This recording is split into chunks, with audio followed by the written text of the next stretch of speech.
मूर्तियों से कुछ ज्यादा ही चिपक के रहते हैं। अच्छा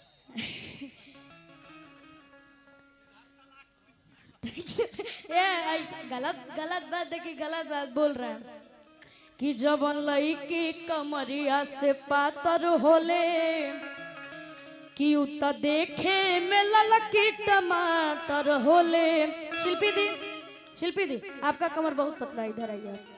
आपका कमर सच में बहुत पतला है।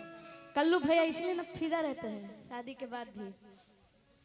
गलती से कल्लू भैया देख लेंगे ना वीडियो तो कि उत देखे में ललकी टमाटर होले आ जवन लईकी कमरिया से पातर होले।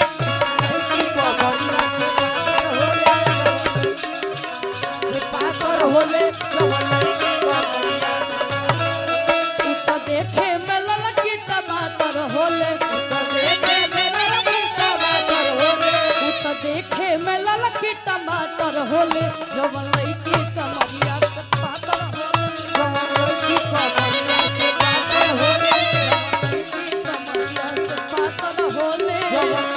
पातर होले।